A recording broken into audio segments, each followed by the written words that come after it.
Civil సర్వెంట్స్‌లో అవినీతి గురించి చాలా చర్చ జరుగుతుంది. అసలు రోజు రోజుకి సివిల్ సర్వీసెస్‌లో కరప్షన్ పెరిగిపోతుందని గూడా చాలామంది అభిప్రాయపడుతున్నారు. రీసెంట్‌గా మురారిలాల్ తయాల్ ఈయన Haryana cadre IAS officer 1976 batch అన్నమాట. ఈయన రిటైర్ అయ్యి గూడా దాదాపు 16 సంవత్సరాలయింది.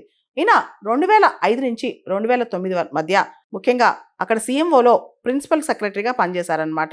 ఆ టైంలో ఆయన చాలా పెద్ద ల్యాండ్ స్కామ్‌లో ఇన్వాల్వ్ అయినట్లు వార్తలొచ్చాయి.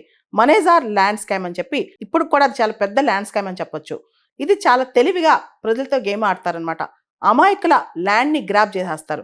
ఈ ల్యాండ్ స్కామ్‌లో ఒక చిన్న టెక్నిక్ ఉంటది. ముందుగా గవర్నమెంట్‌తో లాబింగ్ చేసి ఆ ల్యాండ్‌ని ఎక్వైర్ చేస్తున్నట్లు అంటే ఇండస్ట్రియల్ పార్క్ ఇలా డెవలప్ చేస్తున్నట్టు ప్రకటన చేస్తారు. ఆ తర్వాత కొన్ని కారణాల వల్ల ఆ ఎక్విజిషన్ క్యాన్సిల్ చేస్తారు.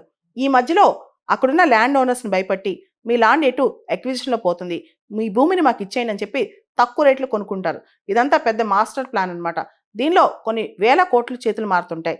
అయితే ఈ విషయంలో ఈయన ఇన్వాల్వ్ అయినట్లు రీసెంట్‌గా ఈడీ నిర్ధారించి ఈయన ప్రాపర్టీస్ అన్నీ కూడా మురారిలాల్ తయాల్ ప్రాపర్టీస్ ఏవైతే ఉన్నాయో అవన్నీ కంప్లీట్‌గా అటాచ్ చేసింది.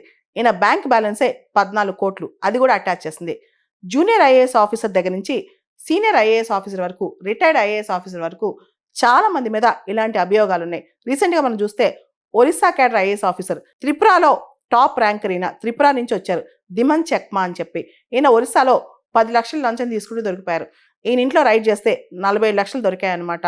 సో జూనియర్ ఐఏఎస్ ఆఫీసర్ దగ్గర నుంచి చాలా సీనియర్ రిటైర్డ్ ఐఏఎస్ ఆఫీసర్ల వరకు ఇలాంటి కథనాలు చాలా వస్తున్నాయి. చాలా రాష్ట్రాల్లో ఇంక్లూడింగ్ తెలుగు రాష్ట్రాల్లో కూడా చాలా మంది ప్రాపర్టీస్ మీద ఇప్పుడు ఇంటెలిజెన్స్ కానీ, ఎన్ఫోర్స్మెంట్ డైరెక్టరేట్ కానీ ముఖ్యంగా చాలా మంది ఐఏఎస్ ఆఫీసర్స్ వీళ్ళు డిస్ప్రపోర్షనేట్ అసెట్స్ అని చెప్పి అంటే వీళ్ళకి ఆదాయానికి మించిన ఆస్తులు ఉన్నాయని చెప్పి ఇప్పుడు గవర్నమెంట్ ఆఫ్ ఇండియా కానీ, స్టేట్ గవర్నమెంట్స్ కానీ వీళ్ళ ఆస్తులపైన ఆరా తీస్తున్నాయి. స్పెషల్‌గా వీళ్ళ గురించి కూడా కొన్ని ఎంక్వైరీస్ చేస్తున్నట్టు తెలుస్తోందనమాట. ముఖ్యంగా సివిల్ సర్వీసెస్‌లో ల్యాండ్ అక్విజిషన్ రిలేటెడ్ కానీ లేదా ల్యాండ్ రెవెన్యూ రిలేటెడ్ స్కామ్స్ బాగా పెరిగిపోయాయి. ప్రతి ఫైల్‌కి ల్యాండ్ రిలేటెడ్ ఫైల్ సంతకాల్లో ఆఫీసర్లు డబ్బులు తీసుకున్నట్లు కూడా చాలా ఫైల్స్ విషయంలో కథనాలు వస్తున్నాయి. అలాంటి ఒక పెద్ద స్కామే మనేజార్ ల్యాండ్ స్కామ్ అనమాట.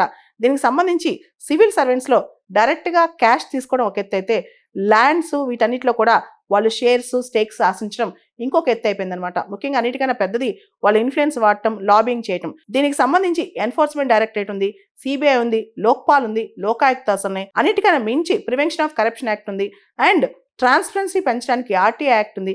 ఇన్నున్నా సరే సివిల్ సర్వీసెస్‌లో మాత్రం కరప్షన్ పెరిగిపోతుందన్నమాట. ముఖ్యంగా ట్రాన్స్పరెన్సీ ఇంటర్నేషనల్ కథనం ప్రకారం ల్యాండ్ అండ్ రెవెన్యూ ఇష్యూస్‌లోనే సివిల్ సర్వెంట్స్ ఎక్కువగా కరప్షన్ చేస్తున్నట్టు కూడా న్యూస్ వస్తోంది.